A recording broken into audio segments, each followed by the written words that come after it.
Hello, welcome. We're here at Slanguagestudio at LAXART in wonderful downtown Hollywood, West Hollywood, California. We're here in the You Gotta See It to Be It conversation series. We have three guests, well actually 3.5 guests visiting us today. We have Rita Gonzalez, contemporary curator at the LA County Museum of Art.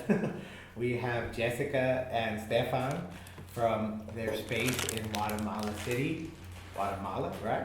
And we have Marlene Tafoya from our hometown of Wilmington, California, visiting us today. She's our new intern slash apprentice slash ninja team representative.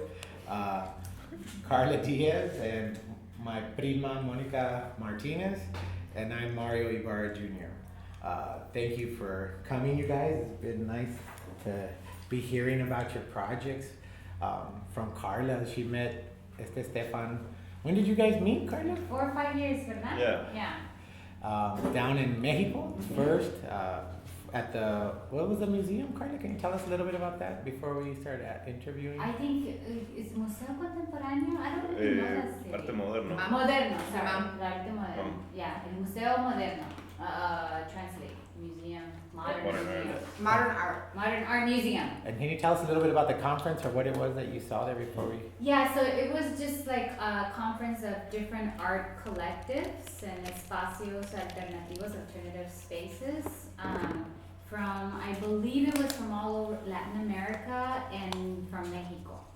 So we had an amazing conversation, obviously with Stefan having their space, from Guatemala, and also hearing their experience and how they started. But there were different representatives from all over, like from Brazil, from Peru, from where else? From everywhere in Latin America, ¿verdad? And then from the Ciudad de Mexico also a lot of people, and it was great. It was just amazing. I was blown away because it was just really great to hear them and all the stuff that they went through and all the amazing stuff that they were doing. So yeah. And Rita, you invited them here, right? Yeah. So can you tell us a little bit about what they're here, an invitation from you, and what they're supposed We're trying to figure it out. What they're supposed to be up to and working towards? Yeah. So in 2017, the Getty Foundation is going to basically host and oversee a big initiative that is called Pacific Standard Time. The first time around they did it, it was focused on Los Angeles, the history of Southern California art, and there was a very particular time period, 1945 to 1980. They decided to do it again, and this time they kind of opened it up, but they opened it up like maybe way too far, way too broadly, and they said Latin American, Latino art practices historically, so it can really have a huge range as to what it means, how to define it. And at LACMA, we're going to do a few shows. One will be devoted to design. Like the first time around, we did a show on California design. This time it's going to be focused on Mexican modernist design. We're going to have a show about the Chicano artist Carlos Almaraz, who was part of a collective called Los Four, but also did his own work. And then working with Pilar Tompkins Rivas and Jose Luis Blondet on a show that's really more about being open to process and collaboration. And it's a collaboration with 18th Street Art Center, who are providing the site for residency. And we're going to have residencies. Basically, we started in February, and we hope to have residencies leading up to sometime into 2017. And the invitation is really open-ended. In this case, we visited over a year and a half ago, I guess, to Guatemala. Jose Luis has been back, and I think he's been back twice, actually. Yeah.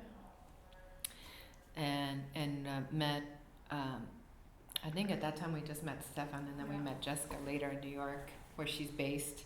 They were in a space called Numu, and that trip was really, it was our first trip on our research, and it was very strategic. We decided to start in Central America because we didn't want to go down the regularly trodden path and start in Mexico City or start in Buenos Aires, and we wanted to start with kind of the alternative and look to the alternative history and alternative practices. And the Numu was really a site of inspiration for us. Was it in your schedule to visit it? To Numu? Oh yeah, we did. We got to see Mario Garcia Torres' show that was installed.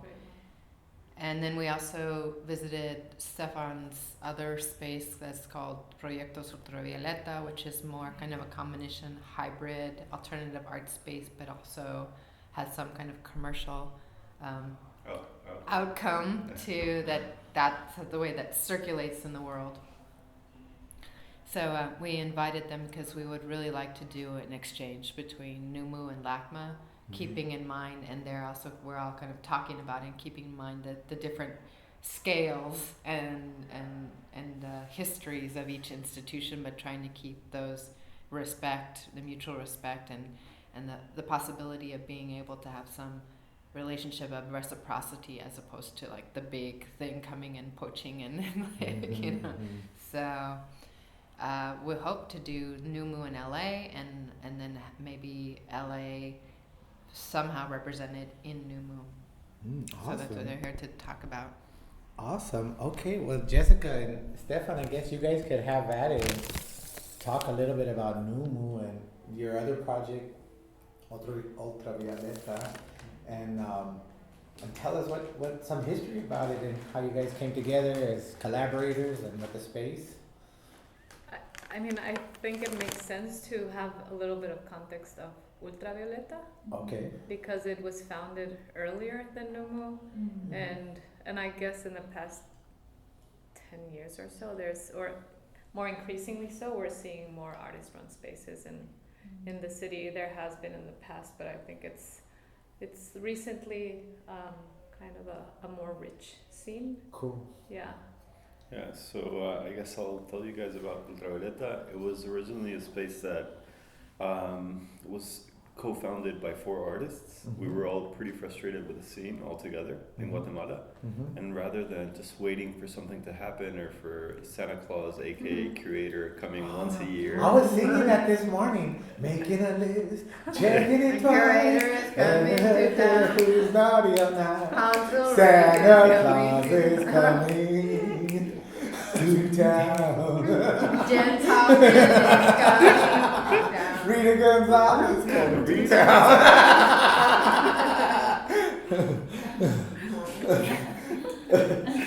It's okay, so you were waiting for Santa Claus. Yeah. So rather than waiting, we decided that we were wanting to do something like a space to show the projects that we were into. Also because we were constantly going online to seeing projects of different artists that we were into, but we couldn't see them locally. Oh, gotcha. And there was no spaces for exchange between artists. And so we just decided, let's just, rather than complaining, let's just do something about it and let's open up a space. Yeah. So at the beginning, we were pretty disinformed, and one of our references that will prove how disinformed we were was Kurimansuto. Exactly. Whoa!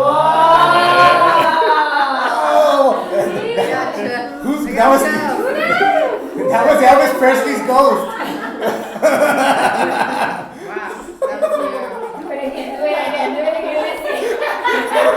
At least they didn't like our interpretation of Santa Claus is coming to town. It was the disinformation. Yeah. So we liked their beginning, the way that they were like a nomadic space and they were just going around and finding these like old spaces and converting them into like places for art. And so we figured we'd start in that way. And as we were like scoping and doing some research on different possibilities of spaces to show work, we saw what soon after became Ultravioleta's first space. And it was in downtown Guatemala City, which at the time was really overlooked by everyone in the art world specifically. So it was like a move like Lo Castelli, you know, to go and create your own center elsewhere where the rent is cheaper. You know, we were really interested in downtown because the traffic and the types of people that are there are very mixed. This is something, just to even contextualize Guatemala even further, it's one of the most conservative countries of Latin America, and definitely one of the most polarized. And so by doing so, by being in that zone, we could actually have a space where all types of people could come in. And it was pretty amazing that once we opened, this did actually happen. You know, you had from the richest to the poorest, from the whitest to the brownest, and everything in between. Some still hesitating to visit the space, right? Yeah, But in general, much more. yeah, pretty open, and it was a space for exchange of all kinds that wasn't happening anywhere else. And so we opened up the space, and we figured that most people, because we also wanted a younger crowd, and so we figured that most of the people from our generation, they were much more interested in drinking and getting fucked up rather than going to experience culture. And so we decided we'll kill two birds with one stone, and we'll do With parties. one stone? Yeah. And so we started to do parties after our shows, and this way we would sell booze for our exhibitions, raise some funds for the gallery. We were selling the cheapest beer out there, which was something like 30 or 40 cents US dollar per beer for us to buy, and then we were selling it really cheaply. That gave us enough margins to actually raise some funds for the project, and also selling Quetzalteca Especial, which is like a Guatemalan moonshine, which at that time was like really not well seen and considered. Now it's become incredibly popular. What's it called again? Quetzalteca Especial, also known as Indita. It's So it was more like a specialty before, no? Like Sorry? it was more like a specialty before? Like I think to now drink it's it? Or No. now Now more it's like a like that. specialty? No, it was like very popular, and people It's like the look down on cheapest it. You you know, can like get. oh yeah, you know, like only the working class people drink it. But it's actually But it's nice. really good. It's nice, and for us, you know, like you can even today you can buy a bottle for $2.50. But that allowed us to sell very low price drinks and still have a margin. You know, like that allowed us to cater to all types of crowds. And so people started coming to the shows and then the parties until the parties really outgrew the shows. Like we knew we had a problem. Two things actually happened within a week's period.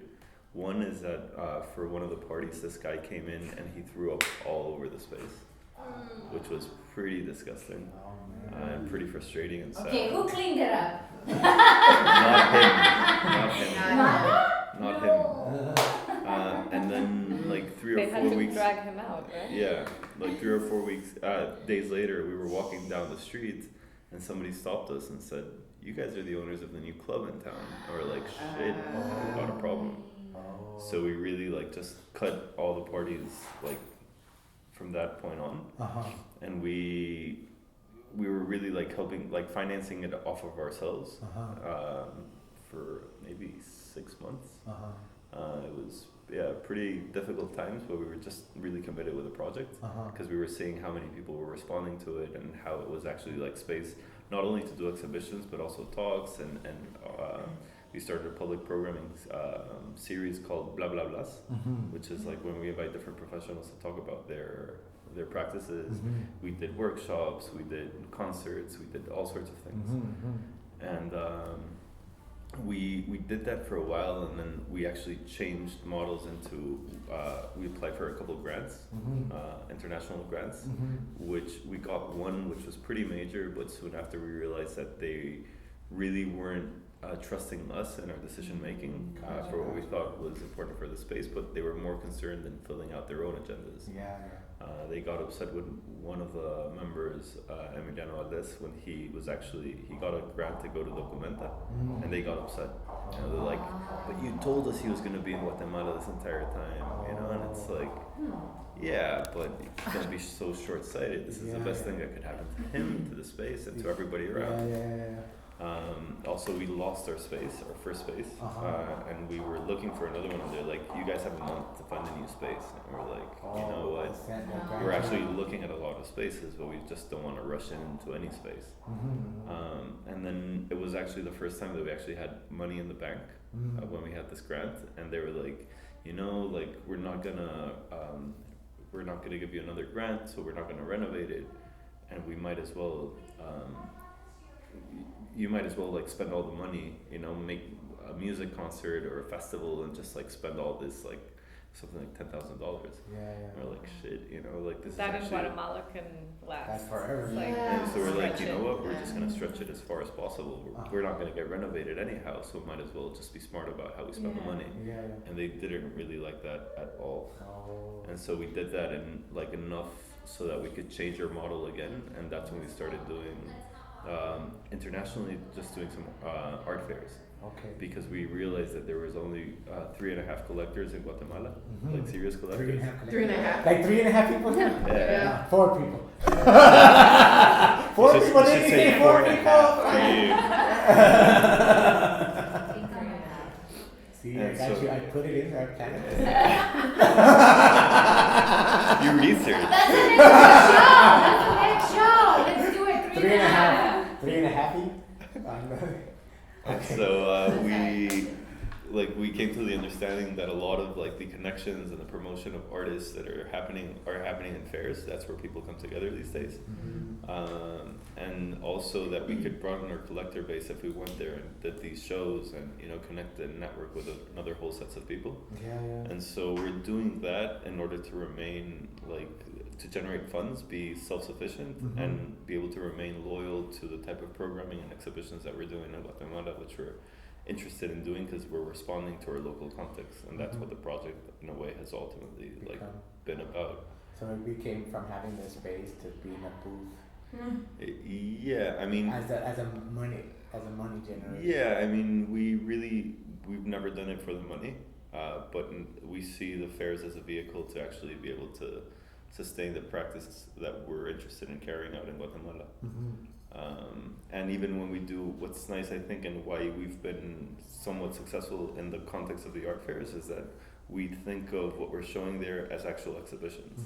Like we don't think of them as like fairs or fair projects, or it's just like us selling. What year did the project start? 2009. So it's been a good 6 years of Close to 6 years. Constantly evolving and shifting. Well, that's actually been the nice thing looking back is that it's always been evolving. It's always been changing. And How many spaces? Physical spaces? 3 physical spaces. And you just got a new space. Yeah.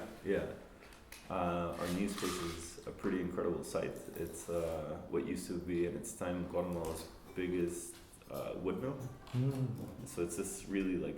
Is it still in the downtown? Yeah, but when it was actually like set up in the 50s, it was in the outskirts of the downtown, you know, so it felt kind of like it was in the outskirts of the city. But now it's like that center in a way. It's a really amazing site, and so we just moved there. We just did our first show, and for this first show we wanted our audience to experience the space as we found it. So we didn't change anything. We didn't, you know, like change any lights, anything at all. So we just tried to integrate the works into the experience of like navigating through the space. And so that's Ultravioleta, which is, it's been great because also when we were starting to do shows, like it seemed like a very like small but individualistic scene. And one of the things that we pushed for is through Language was to do collaborations, you know, and every time that we could just like throw the word in collaboration between this person and that person, to just to try to change the dynamics and realize that, you know, we're much stronger if we're working collectively than independently. And luckily I think there's some changes that have resulted from that, you know. Even if it's just in language, right? People are collaborating now. I mean, even I can speak for myself that being related or involved in UVE somehow as an artist, this collaborative spirit was contagious. Because we tend to be more protective of, you know, how we go around and friendly, but careful. So I did see, I mean, I saw change in myself, but I think we've noticed other artists and other people starting to open up more. Oh, well, Jessica, can you tell us a little bit about yourself as an artist and how you guys have maybe collaborated with UV, and then also how you guys have collaborated? Can you tell us a little bit about the Numu story? Sure. So yeah, I had my first, let's say, formal show in 2008, even though I had been already starting to work as an artist in Guatemala. And with Stefan, we go way back since our childhood. We've known each other all our lives. And then we kind of we've been sort of friends, but I think being in the art world brought us closer together. And right around that same time, I went to live in New York. So it's been an interesting way of, like, I've really done a lot of efforts to keep connected to Guatemala, because even though I'm in New York, I feel strongly connected to what's going on there, and I think it's richer and much more interesting personally. It's less saturated, there's more space to do new things. So it's been a difficult balance, but it's been fortunate that some of other artists and friends have also been open to maintaining that friendship. But so Numu, so basically as an artist, I have a sculpture background, do a little bit of performance, more interactive work. But there was always like this underlying interest and need in creating also like more spaces and that would support artists, like not necessarily only show work, but really support our vision, because the institutions that you do have, there's always a limitation or a but. So we started to throw this idea out there. We need a museum. Of course, not in the typical or traditional sense, because we'll never have the funding to have a massive museum, and at the same time, I don't think we ever wanted that either, but kind of challenged this idea of what a museum is. Which is a conversation that other people had for a long time, that we needed the museum. Yeah, because once we opened Numu, a lot of people were like, it was about time. Finally, something. So I think it's along the same lines in the tradition of UV and some other spaces, but it functions much more as an institution. So we're pushing it forward. Is it a mature UV? Does it have a corbata and like comb his hair? We did. Yeah, you don't know what it looks like, right?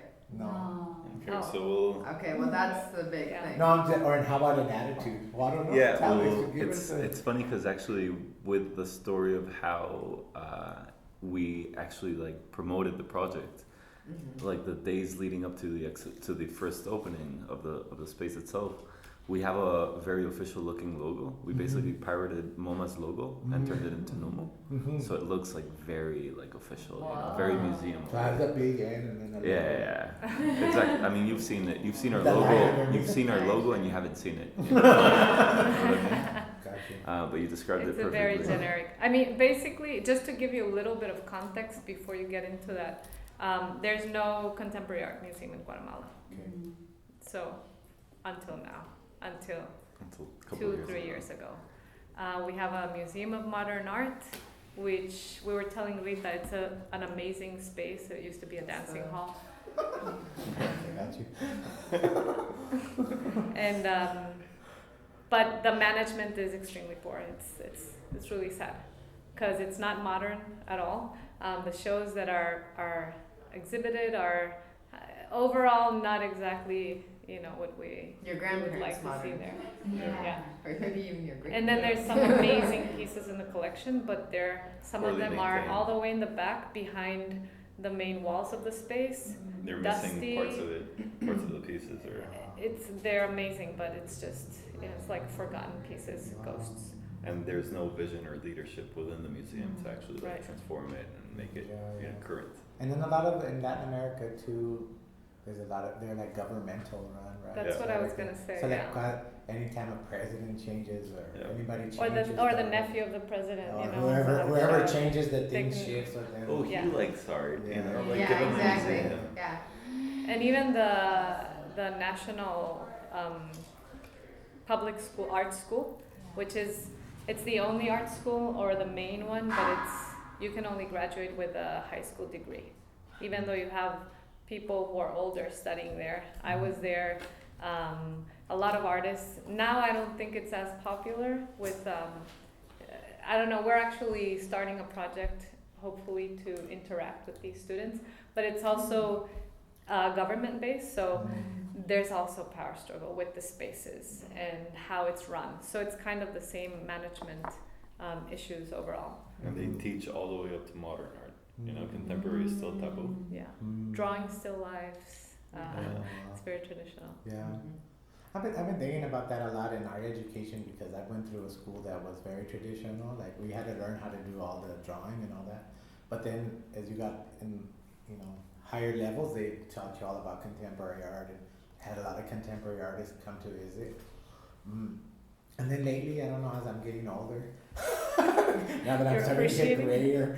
grayer, I appreciate that they taught us how to That draw. old stuff. Yeah. Well, at least I you was had like, both, oh man, worlds. like they taught us how to draw, but for a long time I would be counter that, like, oh man, like we gotta Yeah. do the cool new stuff. Well, because you went to, because MFA was more kind of a theoretical. Yeah, but I'm just saying, like, I'm Pro- glad I had that skill, but I know what you're saying. That's a basis foundation for things, but you could move on to Yeah. learning about the world and how to interact and how to view the world, and Or And have then the option it- of both. having the option to choices. Yeah, I think basically choices are important. Yeah, it's. Yeah. I feel like our main school is our friends.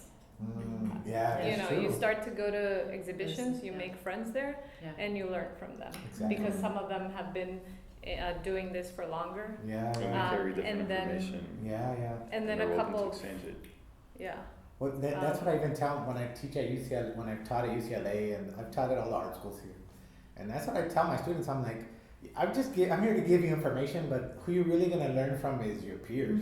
Yeah. Because I feel like that's who I learn from the most. And they're also, it's not just the learning too, I think having a little bit of that friendly competition is important.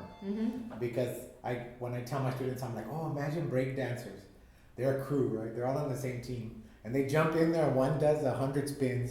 And then I'm like, oh man, like how am I gonna do 110 spins? Am I gonna have to shave my body? Like what? Put lotion and cream to spin faster?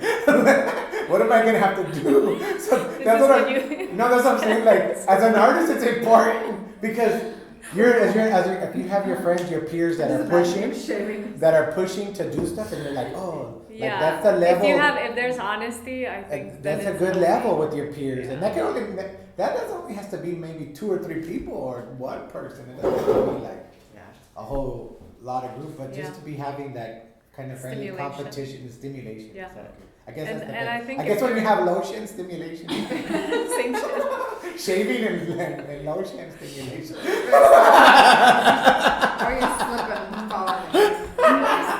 Next time you come with your video of modern, you see just a projection of him here doing that. That'll be my contemporary art. Better Be at- in that You're like, oh my Now god, you're performance art. But then after I fall, then they get the smear and it'll be a drawing.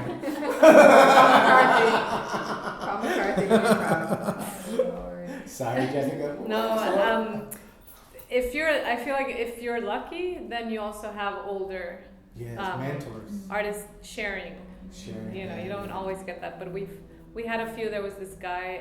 He already passed away. His name was Danny Schaefer. Mhm. He's from Guatemala, but he spent a lot of his youth in Boston, Mhm. and then he came back Mhm. older in his Mm. 60s, I think. Mhm. And he opened up like a very small, it was like a Like a lab. garage or Mhm. something, Like a yeah. little taller. And he'd do informal workshops, and it was the best education Oh, that cool. a lot of us got. It was just intense, and he would be one of those few people in Guatemala who'd be straightforward and tell you that's Very shit. critical. You know, what you're doing is shit. You have to improve, and kind of pushing us. Mm. And yeah, And that's great So- to hear that honesty too. That I think that's it was good so that you refreshing, have. but very Yeah. yeah, but I think it was like hard to encounter that when you're not used to it, but very, it's like enriching. But to get back to the new move Yeah. origins, So we were talking about different ways of fixing up this museum, you know, or the need for this museum. I remember maybe 4 or 5 years before we opened Numu, we talked to different collectors and we talked to different curators and we talked to different people who we thought would also be in the idea of creating a museum, regardless of its shape. But then we were pretty frustrated to come to terms with the fact that there was no means or no ways to actually go about it then. But of course the conversation continued. Jessica was really pushing for it for a while and like really like committed to this idea, and she would bounce like different things off me, and of course like we were such friends and we shared such affinities that we would, you know, like go back and forth about it. Then we And one option was to create a digital platform. Never went anywhere. And now that I think of it, I think in part it was like jumping through this other physical like step or physicality that Guatemala needs before you go fully digital in a way, because of how people might react and relate to that. So they needed to be the Space, doubting you know? Thomas and touch Jesus' hole. Like, oh, you're not Jesus. Oh, there's the hole. Okay, you're Jesus. All right. So there was there was even a name, I think, by this point, you know, for the digital platform, which was Numu, you know, the new Museum of Guatemalan Art. And we were talking about it. Then came the biennial, the País Biennial, which we were both participating in. One of the biennials in Guatemala, which this is around maybe March, April 2012. And we were both participating as artists. We were a month and a half away from the biennial. Neither one of us had been able to meet with curators. So we were like, you know, we just have to do what we're used to doing, which is like do it yourself. Yeah, your thing. You know, so we were talking also at the same time. That's when we had lost our first space with Ultravioleta. And so at that time, my eye was pretty trained to find like for rent signs. Yeah. And so I was driving down You're the like, street. So was driving down the street this one day of this like very transited street, Diagonal 6, and all of a sudden, and see this for rent sign in this like very iconic building in Guatemala, you know. Great. And I immediately like pull out my cell phone and I call that number and I ask them if it's available, and they're like, yeah, it's available. We can see it tomorrow. I'm like, no, let's see it today. And I'm thinking, you know, like it'd be great for Ultravioleta to come out, you know, after a bunch of months of not having a space in this new space. So I go and look at it, you know, and it's from the inside, it's quite complicated, the space, very challenging, and certainly challenging as to not be able to keep up the rhythm of exhibitions and programming that we had at the time, which was an exhibition every 3 to 4 weeks. And so saw the space and loved it, but really didn't know what to go about it. Went, actually coincidentally that day, went back to my computer. We were doing a Skype with Jessica. And we were just talking, and then I mentioned, you know, like, guess where I went today? And she's like, where? And I'm like, to that building. And she's like, no way. And I'm like, yeah. It's so embedded in our brains because it's in a very main street, and it's very we've iconic. seen it all our lives. And it's architecture. And so, and she's like, no way. And I'm like, yeah. And how was it? And I was like, well, it was really interesting, you know, but it won't work for Ultravioleta, you know. And so then actually there was a pause.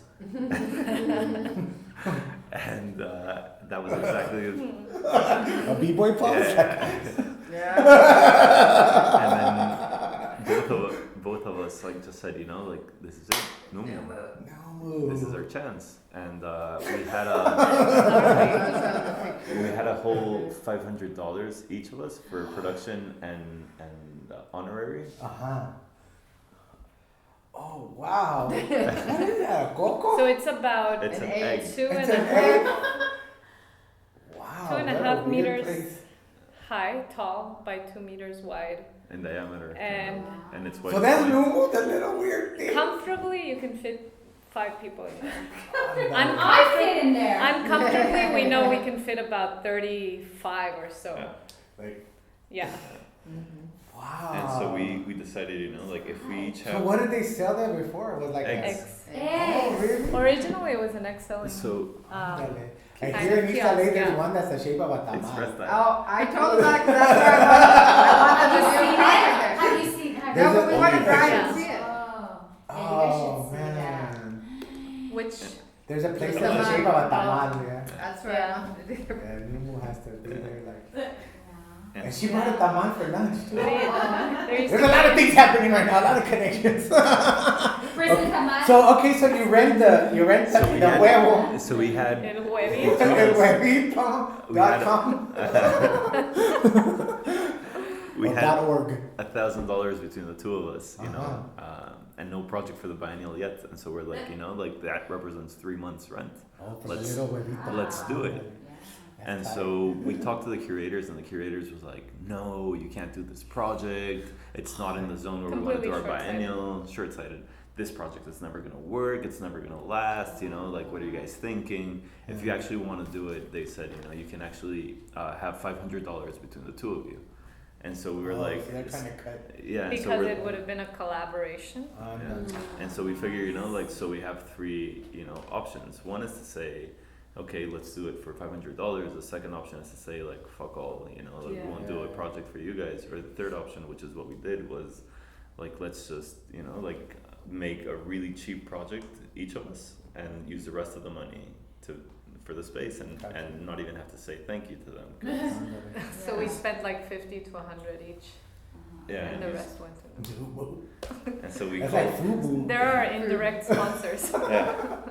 And so we signed the contract like immediately the next day, and then we called Federico Herrero, who's a friend, and we said, you know, Fede, we have the new space. It's gonna be Guatemala's first museum. Would you please be keen into coming and doing a show? And he's like, of course, I'd love to. So we scheduled him to come a month later. We organized a dinner with like friends, family, and people who we knew liked the arts, and we presented the plans like very seriously about the museum. And then Federico was there already, and we're like, you know, we want your support, and basically like extended our hands and asked for donations. They became the Friends of Numu, as a very important institution, having their board of friends. That's hilarious. And then in the press, which was really funny, we actually gathered like a press conference, and we printed the logo of Numu in the background, and it was like very official. Nobody knew where it was gonna be. Of course, like 2 people from the press came, your mom and my parents came. Just family. we dressed up, you know, like to play Por the eso te part. digo, tenías tu corbata, así como. And we told people, you know, like on the day of the opening, check out our Facebook and our webpage, and that's where we're gonna disclose the location. Oh God.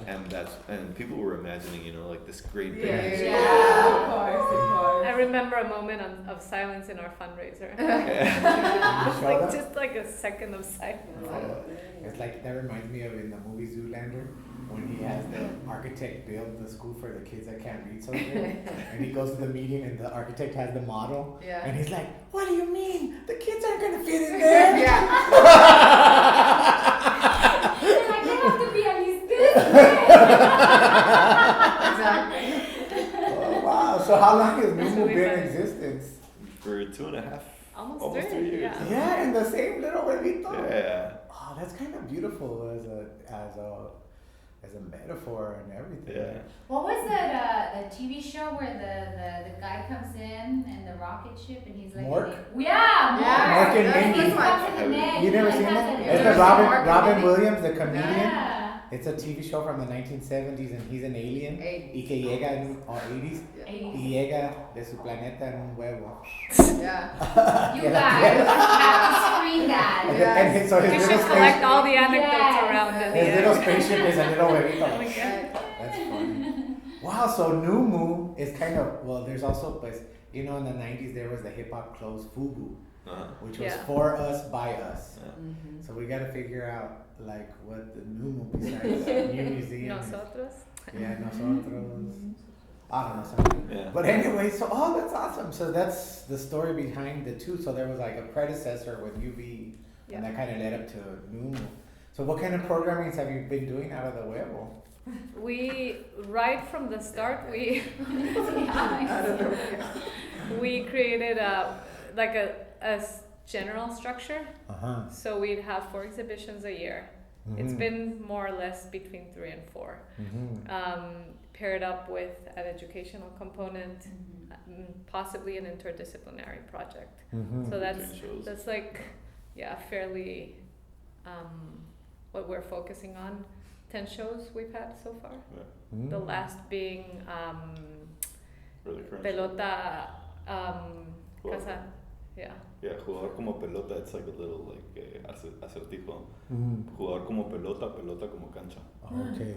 Yeah, and it's by Manuel Casanueva, an experimental architect from Chile, from the School of Valparaíso, who passed last year. Oh, you did? So it's a show, we really wanted to do a show around architecture and also a show around archives. Okay. And so through this we saw a way to do both. Oh, wow. Organized by Felipe Mujica. So Oh, nice. Oh, that's really So he's been exciting. in touch directly with his family. Oh, They had a really? show in Mexico, and this is kind of bouncing off from that exhibition and creating a more specific one for Numu. Oh, that's really a beautiful story. Well, it's great to have Rita bring you, because Rita's been like a confidant of ours and a supporter and all kinds of fairy godmother and all kinds of great things for us. But it's one of the things that's been the most radical thing that I think that Rita, as a curator, can help us do is come together with other artists. And I think that's one of the things that's kind of been beautiful about our relationship as an artist curator and working with her in shows and things like this, visiting with you guys, is to hear your stories, because sometimes you feel like from my point of view, sometimes I feel like I work in a lot of isolation, even though I work with people and I'm always have people around me, and I do feel sometimes like, man, nobody understands me, nobody understands what we're trying to do as a, it's like, and your mom loves you, but she's like, oh my God. What are you going to do? Yeah, exactly. So it's nice to hear other stories, like that there are other artists in the struggle together. Who else is gonna do it? Yeah, if we don't, exactly. right? Yeah, I think it's kind of like you're saying, like you didn't know a model. Like in the beginning, there was no model, so you don't know. So you just kind of piece things together and figure out how it's going to make it. Put some kind of engine on it and hope it moves. But I don't know. It's just been really great to be able to meet other artists like you that have had the experience of putting together spaces and working with other artists. And the idea of collaborative, when people ask me that, it's kind of interesting, because I've had really great experiences and really great experiences that turned sour, and really great experiences that were sour that turned great. It's like you never know what you're getting, but at least it's like a good place to start, like with the gamble and the risk, of it all, because at least you have some co-defendants when they take you to court. That's right. Somebody Do you know this person? Yes, somebody to share the meal, like, I think so. do you want some of that? Okay, you can share with me. Oh man, well, does any of you guys have any questions, comments, concerns, Monica? No, it's just hearing your story reminds me a lot of like Slanguage, how they tried to start a community, or what they were missing in that community, they made it for them, And that was like connecting those relationships to that. And how has the community responded to that space as well? It's been actually really interesting, because even at the very beginning when we met with the landlord, like we're like, we're gonna turn this into Guatemala's Contemporary Art Museum. He's like, what? Yeah, exactly. We're like, it's gonna be a What great is project. contemporary? And he's like, Oh my God. a museum? What? Like he totally didn't get it. Also, But at the same time, he was just like, kind of do whatever you want. as long as you pay the rent. Yeah. He's like, sí, en el día 15 la Cuando llego, The neighbors at the beginning.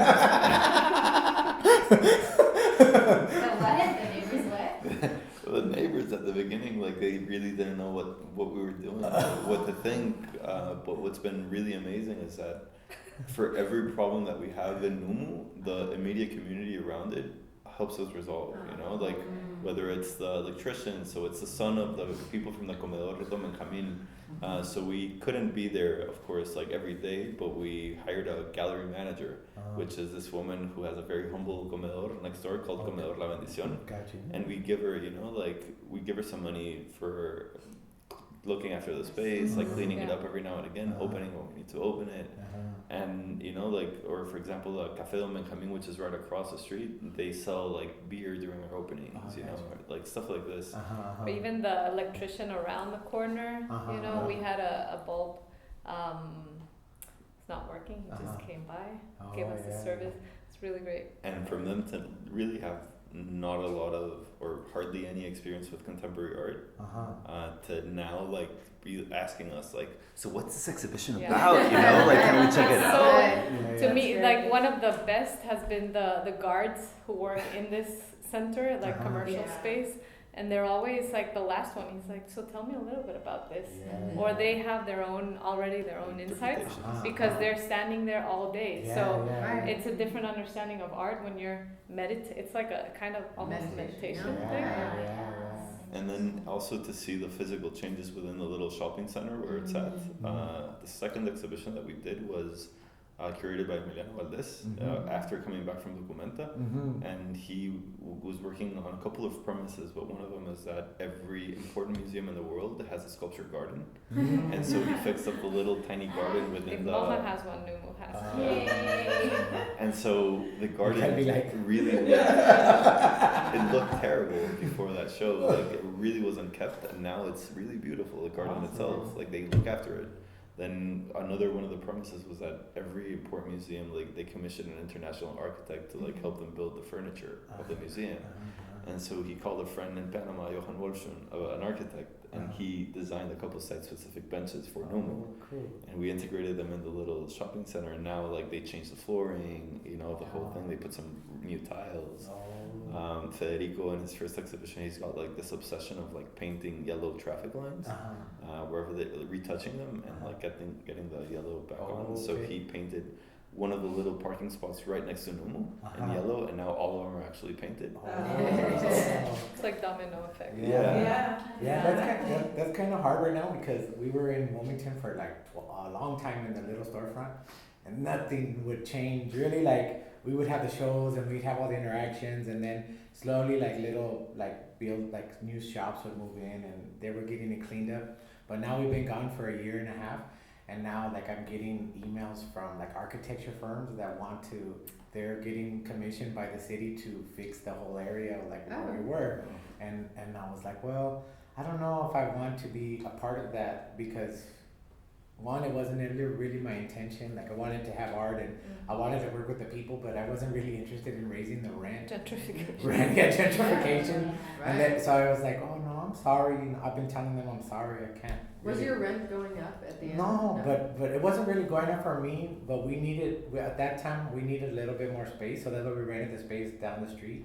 And then when after the biennial, because we were in the Los Angeles biennial, and into 2012, and that was 10 years of doing Slanguage. So in my mind, Carla and I were like, we'll do it for 10 years and then take a break. And so after 10 years, we kind of took a break, and we were working on our own practices. Like I was starting to work with the gallery here, so I was making my own shows, and Carla was doing her own projects. So we were taking a break from like being involved with everybody, And then, so we left that space, and we had a warehouse we were working out of to make our projects. And then now, all the architects and the city council people and everybody wants to fix that area where Slanguage was, and they want to make the facades of all the buildings, paint them nicer. And my friend who was my landlord, the reason why I stayed there for 10 years is because my best friend who I rented the place from, he was in federal prison for 10 years. So my rent never changed. I never saw somebody. I would just go give the rent to his wife, and then when he came home, he's like, "Oh yeah, like it's modern times. Like, it's a new millennium. We're gonna fix things, and I'm gonna charge more for the rent." And I'm like, "Oh, pues, I'm out of here now." There's a really nice theater, like the movie theater, cinema theater, that it's like the man that owns it, like he had, like, a church had it for like 10 years too, like a church had taken it over, but then like they destroyed some parts of it, so they were not like really, like, it was just a church gathering and a few people would get, it's a big, huge theater. It's a with, beautiful like, Art Deco theater Art from the Deco. 30s. Beautiful. And so Mario, and then we had the church left, or he kicked them out, the guy that owned the theater. And then we went and we're like, well, can we get a tour of the space, you know, see if we would probably take over the theater and if we have some, I don't know how much it was. And we're like, well, how much do you want for the rent? And he was like $3,000 just to rent it. Because he's thinking of like movies and people like. Yeah, that's the problem with here in Los Angeles. Just for If there's a nice space, if they don't have it rented, they want to rent it for a lot because you're competing with the movie industry. Yeah. So it's like, it's weird. But anyway, we were there and now the architect sent me messages and I'm like, oh no, thank you. Like, that wasn't necessarily like our intent to like improve all the facades of the building and to have the rent go higher. Mm-hmm. But what our intent was to intervene where art wasn't and kind of put art there and interact with people, because all these kind of great interactions you have with everybody. Because next door to us was it was funny because next door to us was a bar called Dino's, which was like a hardcore Mexican bar. Like everybody was like hardcore vaquero coming out all night, banda music all night. And then next to it was the church. And then at the time we stayed in the studio, and Carla says, oh, we're trapped between heaven and hell. Because toda la noche,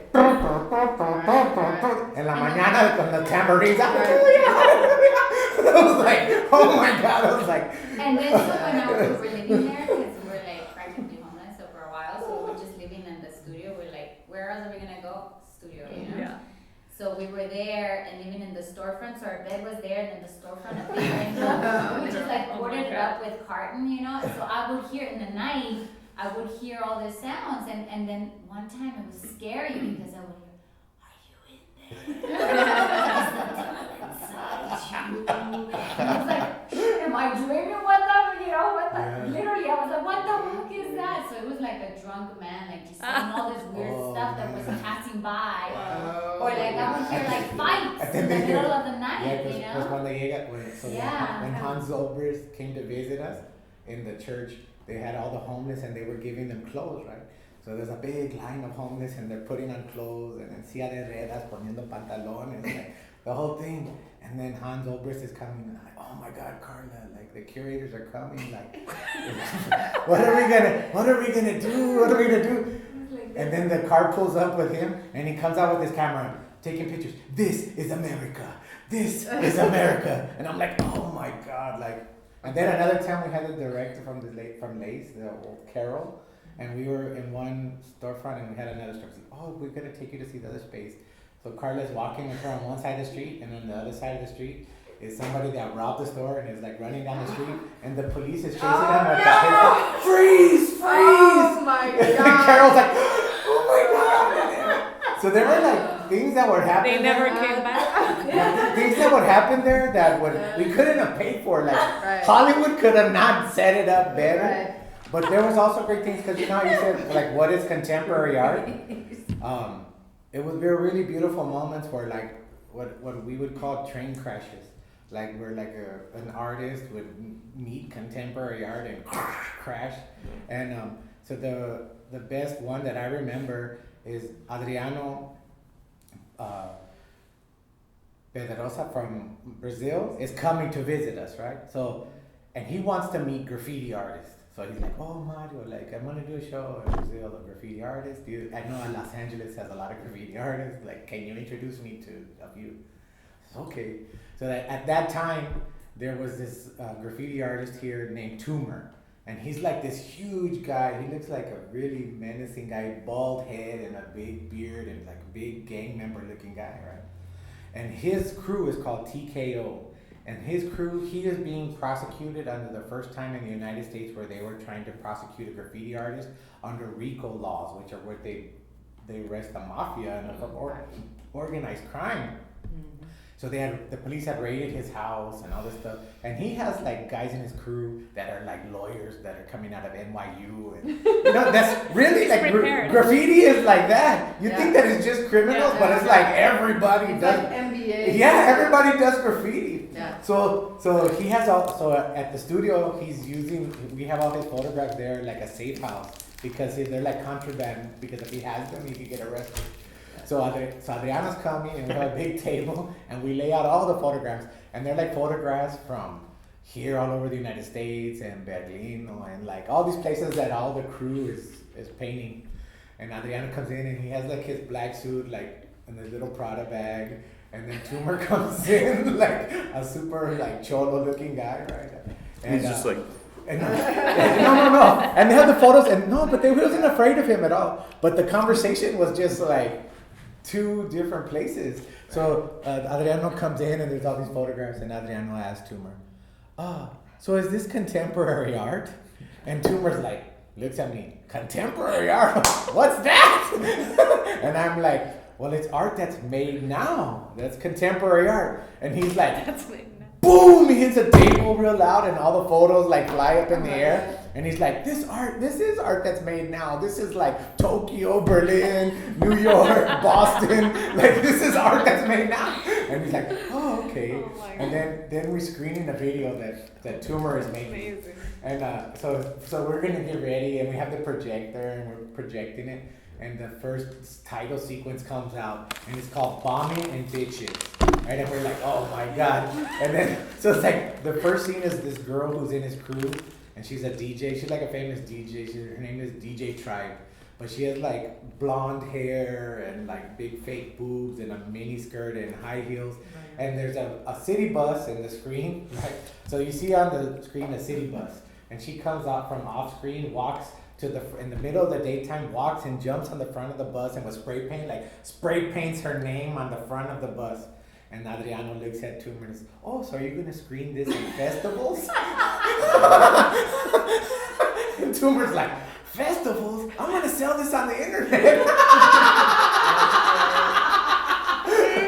But those are like the fun, and like I'm in the middle, right? Total performance. Yeah, like I'm in the middle to see like a bridge of like where these like It's like these, a Pablo Guerra tune. Like happening. Like. All these crazy like levels of interactions between like what perception about what art is, what a perception of what contemporary art is, the model, where it lives, how it gets distributed, etc., etc. So like for me, those were like in providing a space and a business, like for Tumor. Yeah, it's a business. Yeah. Yeah, because now I see him on his Facebook and like now he works in the porn industry. He's like a guard for the porno stars, and like the last place I see him is like he's showing video from a cruise leaving Miami. So he's like, okay, I'm leaving Miami on a cruise ship, like with all these porn stars, and I'm like, that's the dream, like. The Whitney Biennial's not the the Whitney Biennial, being in Sao Paulo, like he's leaving the port of Miami with all these porn stars, and the next thing he's like doing cocaine, and the next thing, and he's like, why is everybody complaining about taking my post off Facebook? And I'm like, well, dude, like your dream is not everybody else's dream. But that's the world's like art is like on all those levels happens on all these crazy levels. Yeah. So for those 1 hour spaces. For us to be dealing with all kinds of artists on all kinds of spaces and trying to, I guess like in a way kind of sneaking them into art spaces is like fun. Yeah.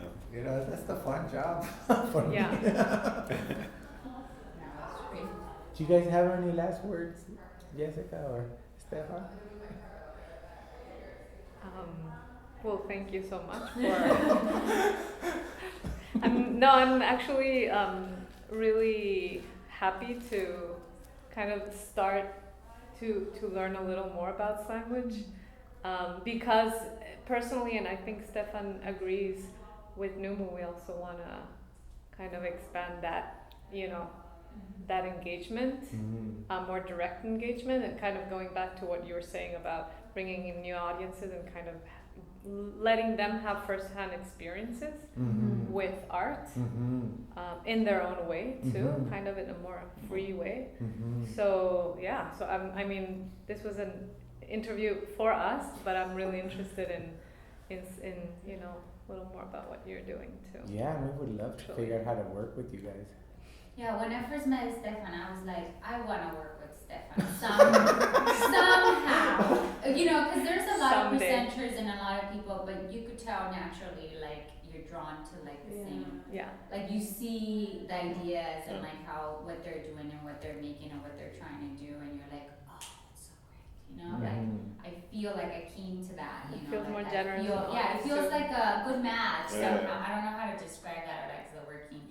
So I've been like following his stuff, like yeah, go And vice versa. So it's like it's really great. So when I say, I'm like, hey, cool. you know.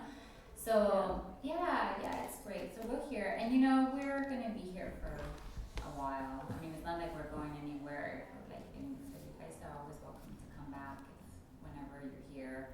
And if you're here longer, we can also give you tours of the city. If we have a little bit more time. Yeah. We have the underground tours. No, I call it That's what I call it the ghetto pass tour. Yeah. You need a special pass like this. So we might get shot. We might Yeah. get on a cruise ship. We won't let you. No, that was crazy. That scared me, but it was interesting because I didn't run. I was just like, When the police were chasing the guy. well, I was on the other side of the street and I was like just talking to her, and all of a sudden we saw him run with the gun, you know, and then I was like, and I looked at her and I was talking to her and she went, shh. Why? I was like, what happened to this lady? Where did she go? She ran and she ducked under the thing, and I was like, what's going on? Like, It's funny how we make these conjectures of You how know? we might react in Yeah. certain situations, Yeah. and they happen, and you Yeah. react the opposite way. you would think, right? Like, Freeze or you naturally, flip yeah. And maybe because I was like, well, what's going on? I was trying to figure out in my head process, like, is it a real gun? Like, it just maybe like, you know? You shouldn't question that. You don't want to find out. I reacted so poorly, and I was actually speaking on the phone with you. Remember? Yeah. Yeah. I And do. I was driving, and like I was stuck in traffic in the middle of traffic, and we were like talking like on Skype, and I've got my phone in between the car seats, and like just one like hands free, you know, like going into my ear, and all of a sudden somebody like smacks one of my windows. I and thought I'm he like, had dropped the phone and I'm like, on the floor. what's that? You know, but not really understanding, and they smack it again, and I'm like, shit, you know, and I turn to my side, and there's somebody else on the other side, like smacking my window. Oh. I'm like, shit, still keeping the conversation with Jessica, and I was like stuck in traffic, and I'm like, I think I'm being mugged. Oh my God. And she's Maybe like, because shit, it's everything all right? It's everything I'm like, yeah, you know, so I have like 2 or 3 can't meters of maneuvering in front of me Yeah. before I have to stop, so I just like hit the pedal Uh-huh. and like accelerate, and then like immediately hit the brakes. Yeah. And the guys like kind of let go, but then they're back at it, you know, even more upset, and they're like smacking each window. And instead of just like rolling down the window and giving them the phone, you know, and like putting Jessica on the line, yeah, like I have this like, because I never saw a gun, I just saw like a black bag that they were like holding, which was really stupid, you know. Yeah. So I just like, my reaction was to like lean down on the car seat as if I had something. Oh. And I was like, Are you guys hungry? and they ran away. Oh, I was like, shit. shit, Oh. like that's such a stupid I gotta get these guys Yeah. fed. Okay. You know, Like the myself, same exact Sorry. story No, happened to no, me in a it's fine. different avenue. It's been great. But at some I'm so point, glad you the guys were like, And mejor you gotta go to vámonos. They Numo. just gave Now up you and they get- just. That's You know, awesome. It was okay. really funny. It was like Proposal younger too? kids Yeah. doing their Yes, first, yes. Please, Um, like a post up, yes, yeah. yes. Like a You know, tent run, and they're like, it's too hard. Let's get out of here. Wow. And meanwhile, you're like yeah, you know. of course. Well, Yeah. freaking out. Last week they didn't even, we Attempts weren't in the car. to rob but they stole Guatemala. We from both our had car, the the same catalytic situation at converter, different times. because Like you're it in has your car precious metals inside. in the So they red go, light. there's Right. like a ring, People they start stole hers knocking last on month, it. so it's like a ring It's like, around all of Los Oh my Angeles. gosh. No, Can you it's To just like steal the step on the catalytic gas? converter, which is part of the exhaust Their system. cars in front. So they Yeah. figured out the smallest part to steal, Yeah. which cost them more money to replace. Yeah. Yeah. Oh, God. Is there, somebody was saying there's some kind of tightener that you can put on, or like a clamp that you can We've put got on an to protect alarm, it? but I guess I'm gonna try to, I guess I could look, but That's the same. they were saying even with that, if they Yeah. really wanted, they just torch it. I was also thinking. Yeah, because they cut mine. They cut hers with a And it's the torch. most expensive part? Yes, because it has gold film in Unos it. on balazos the- like que habían de inside. nacer. Yeah, so it's like they get the So they most just for melt the it down. scrap, they get the Yeah. most for Pero the no scrap, en ese and then have to material, steal So the one car. of those envelopes Wow, also pues. with the image. En todo caso, entonces de Aníbal, puros balazos. Se cae todo. Maybe I can draw one of the guys or something. So, All I I gotta get Well, okay, so thank you guys for coming. Thank you for having us. Yeah, to wrap up. To wrap up, Yeah. we want to thank all of you for coming. Thank you, all four of you, for visiting us today. Rita, Jessica, Stefan, and Miss Marlene Tafoya. And it's been a pleasure. Thank you guys. Oh, Thank thank you for having us. you.